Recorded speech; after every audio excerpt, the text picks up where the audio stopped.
Hello, good morning friends. आशा करता हूँ कि आप लोग बहुत ही अच्छे होंगे। आज हम शुरू करेंगे फिजिक्स के न्यू टॉपिक को, जिसका नाम है माध्यम के अपवर्तनांक तथा क्रांतिक कोण में संबंध। ठीक है, हम लोगों ने स्नेल का नियम देखा है, उसी से आज हम लोग इसको भी आगे कंटिन्यू करेंगे। ठीक है, सबसे पहले हम लेते हैं एक फिगर पहले ड्रॉ करते हैं। ठीक है, और हम लोग देखा इस माध्यम को, पहले माध्यम को, इसको पहला माध्यम हो गया और ये दूसरा माध्यम। इसको हम लोग सघन माध्यम नाम देते हैं, सघन माध्यम। ठीक है, माध्यम। और ये दूसरा है विरल माध्यम। ठीक है, जब हम जानते हैं कि जब प्रकाश जो है सघन माध्यम से विरल में जाएगी, सघन माध्यम से विरल में जाएगी तो क्या होती है, अभिलंब से दूर हटती है या तो अभिलंब की ओर झुकती है। जब सघन माध्यम से विरल में जाती है तो क्या होती है, अभिलंब से दूर हटती है। हटते हटते जब इसको बढ़ाते जाएंगे आपतन कोण के मान को, तो ये किरण जो है 90 डिग्री पे क्या होगी, अपवर्तित हो जाएगी, यानी ये वाला कोण 90 डिग्री हो जाएगा। ठीक है, इस कोण को बोलेंगे क्या, क्रांतिक कोण बोलते हैं। ठीक है, तो हमने देखा है स्नेल का नियम हमने पढ़ा है। स्नेल के नियम से, स्नेल के नियम से, स्नेल का नियम क्या था, sine I upon sine R equal to 1 and 2, यानी पहले माध्यम के सापेक्ष दूसरे माध्यम का अपवर्तनांक। ठीक है, तो अब इसमें हम देखेंगे साइन आई का वैल्यू है सी, यानी क्रांतिक कोण, तो इसको हम लोग लिख देंगे क्या, साइन सी अपॉन आर की वैल्यू है 90 डिग्री, यानी साइन 90 डिग्री बराबर 1 and 2। ठीक है, यानी 1 and 2, साइन 90 डिग्री का वैल्यू 1। ठीक है, तो ये हो जाएगा तुम्हारा साइन सी। ठीक है, अब इसी को हम लोग लिखें 2n1, 2n1 यानी दूसरे माध्यम के सापेक्ष पहले माध्यम का अपवर्तनांक बराबर हो जाएगा 1/1 and 2। ठीक है, हम क्या करेंगे, विरल माध्यम के सापेक्ष, यानी दूसरा माध्यम कौन सा है, विरल, विरल माध्यम के सापेक्ष सघन माध्यम का अपवर्तनांक बराबर 1/1 and 2। तो 1 and 2 की वैल्यू कितनी है, साइन सी, तो हम लोग लिख सकते हैं 2n1 बराबर 1 साइन सी। ठीक है, 1 साइन सी। 1 साइन सी कब होगा, जब किरण विरल माध्यम के सापेक्ष सघन माध्यम का अपवर्तनांक लिखना हो तो 1 साइन सी लिखेंगे। ठीक है, नोट में करके कुछ बात को नोट कर लेते हैं। ठीक है, नोट कर लीजिए। नोट में हो जाएगा कि जो कांच और हवा का अपवर्तनांक, कांच और हवा का क्रांतिक कोण, क्रांतिक कोण कितना होता है, ये होता है 41 यानी 41°49'। ठीक है, जल और हवा का क्रांतिक कोण हो जाएगा आपका 48°39'। ठीक है, हीरे का वही होगा, हीरे का क्रांतिक कोण हो जाएगा 24°। ठीक है, इस बातों को नोट कर लीजिएगा। कभी कभी आपसे प्रश्न पूछता है कि एक बीकर है जिसमें जल भरा हुआ है, इस जल में अगर हम एक पेंसिल लेकर डुबोते हैं, ठीक है, तो वो पेंसिल जो है टेढ़ी क्यों दिखाई देती है, ठीक है ना, टेढ़ी क्यों दिखाई देने लगती है। तो इसका सीधा सीधा एक कारण है कि पेंसिल टेढ़ी दिखाई देने का कारण है प्रकाश का अपवर्तन। ठीक है, ये अपवर्तन के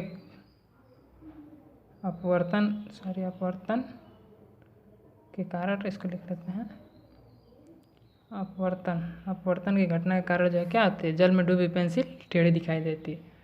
ठीक है, और ये क्या थी, इसकी आभासीय प्रतिबिंब हम देखते हैं, ठीक है, अपने आँख से।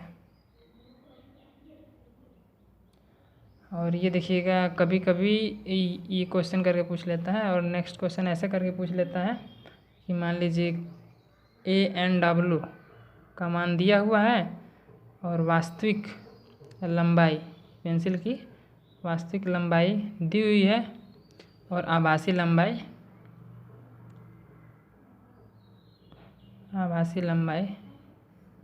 पूछ सकता है, या फिर वास्तविक और आभासी लंबाई देकर उसका अपवर्तनांक पूछ सकता है। इन तीनों में से कोई दो देकर एक की वैल्यू पूछ सकता है। ठीक है, और आगे इसी प्रकार हम देखते हैं कई माध्यमों से प्रकाश का गुजरने की घटना। इसके बाद जो है नेक्स्ट टॉपिक होगा। ठीक है, कई माध्यमों, नेक्स्ट टॉपिक को हम डिस्कस कर लेते हैं। कई माध्यमों से प्रकाश का गुजरना। जब कई ठो माध्यम, अब तक तो हम लोग केवल 2 माध्यम की बात कर रहे थे, अब हम लोग 2 से अधिक माध्यम को लेंगे। ठीक है, जैसे कि फर्स्ट वाला हो जाएगा आपका एयर, जिसमें कि हवा होगा। ठीक है, एयर। ठीक है, सेकंड माध्यम में हम ले लेते हैं क्या, वाटर ले लेते हैं। ठीक है, वाटर हो गया, यानी वाटर। और थर्ड वाले माध्यम में क्या ले लेते हैं, कांच, ग्लास ले लेते हैं। ठीक है, ग्लास जो है ज़्यादा सघन होता है वाटर की अपेक्षा और हवा की अपेक्षा, तो इसको हम लोग ग्लास यानी कांच ले लेते हैं। ठीक है, फिर लास्ट वाला माध्यम हो जाएगा एयर। कई माध्यम हो गए ना, अब इससे प्रकाश के गुजरने की घटना को हम लोग देख लेते हैं। सबसे पहले इस पर एक अभिलंब खींचते हैं। ठीक है, जब प्रकाश की किरण आपतित होती है, तो ये था इसके लिए विरल माध्यम। अब सघन माध्यम कौन सा हो गया, ये वाला। सघन माध्यम में जाएगी तो आपको तो पता है कि अभिलंब की तरफ झुकेगी, तो अभिलंब की तरफ झुकी। ठीक है, तो इसको हम लोग लेते हैं R। ठीक है, इसका वैल्यू लेते हैं, इंसिडेंट रहे तो I। ठीक है, फिर अब ये किरण आगे बढ़े और फिर यहाँ से अभिलंब खींचते हैं। अब ये ग्लास है, तो अब इस पृष्ठ के लिए विरल माध्यम ये वाटर हो गया और सघन माध्यम ग्लास हो गया। फिर जो है और ये झुक जाएगी अभिलंब की तरफ। ठीक है, इसको ले लेते हैं हम लोग R'। फिर ऐसे किरण आई, यहाँ से अभिलंब हमने खींचा और फिर अब एयर में जा रही है, यानी अब सघन से विरल में जा रही है। ध्यान रखिए, अब माध्यम कौन सा है, सघन। अब जा रही है किरण विरल माध्यम में, तो क्या होगा, अभिलंब से दूर हटेगी और फिर उतने में निकल जाएगा। ठीक है, तो इसको भी I से हम लोग कर लेते हैं, यानी किरण अगर निकल रही है, जो जितने अंश पे इस पर आपतित होगी उतने ही पे क्या हो जाएगी, यहाँ से अपवर्तित हो जाएगी। माध्यम देखिए बीच में अलग अलग है। ठीक है, अगर इस पे इसको मान लेते हैं हम लोग A, बिंदु A। ठीक है, ये कर लेते हैं। अब इसी में हम लोग स्नेल का नियम से देखेंगे। ठीक है, इसको A मान लेते हैं, इसको B लिख लेते हैं, इसको C लिख लेते हैं। तो बिंदु A पर देखते हैं, बिंदु A पर स्नेल का नियम से, ठीक है, स्नेल का नियम से देखेंगे क्या होगा, ANW यानी पहले माध्यम के सापेक्ष दूसरे का अपवर्तनांक, ANW एयर के सापेक्ष वाटर का अपवर्तनांक बराबर क्या होगा, sine I upon sine R होगा।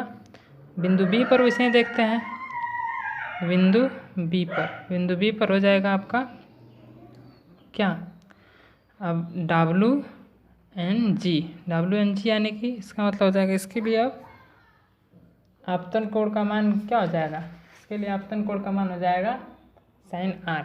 WNG में लिखेंगे हम लोग sine R upon sine R'। ठीक है, इसी प्रकार हम नेक्स्ट भी देख लेंगे इस पर। बिंदु C के लिए, बिंदु C पर भी देख लेते हैं स्नेल के नियम से ही। बिंदु C पर आप देख लीजिए, बिंदु C पर अब इसके लिए आपतन कोण का मान हो जाएगा क्या, साइन आर डैश अपान, अब अपवर्तित हो जाएगा साइन आई, ठीक है। और ये आया था आपका GNA यानी ग्लास के सापेक्ष हवा का अपवर्तनांक। अब तीनों समीकरण इक्वेशन 1, इक्वेशन 2, इक्वेशन 3 तीनों को अब हम एक साथ ले लेंगे और मल्टीप्लाई करेंगे तो क्या होगा, यहाँ पे लिखिए ANW multiply by WNG multiply by GNA बराबर हो जाएगा sine I upon sine r multiply by sine r upon sine r dash multiply by sine r dash upon sine i से आई कट जाएगा, ठीक है। साइन आर से r cut जाएगा, sine r dash से आर डैश, तब क्या होगा ANW multiply by WNG multiply by GNA equal to क्या लिख सकते हैं 1, ठीक है। अब लिखेंगे यहाँ पर WNG, इन दोनों को पक्षांतर कर देते हैं तो 1 upon ANW multiply by GNA, ठीक है। अब इसको हम लिख सकते हैं WNG, इसमें से हम लोग इसको ऊपर भेजेंगे, जब ऊपर भेजेंगे तो जैसे हम लोग में देखा था यहाँ से देखिए 2N1 लिखा है तो इसको 1 अपान 1N2 लिख सकते हैं। उसी प्रकार यहाँ पे अगर लिखा है GNA तो इसको ऊपर भेजेंगे तो क्या लिखेंगे ANG अपॉन ANW, ठीक है। यानी कहीं भी ऐसा लिखा हो WNG का वैल्यू लिखा हुआ हो तो हम उसको लिख सकते हैं ANG अपॉन ANW, यानी दूसरे माध्यम वाले को सबसे जो लास्ट में लिखा होगा उसको सबसे ऊपर लिखेंगे और जो पहले होगा उसको नीचे लिखेंगे।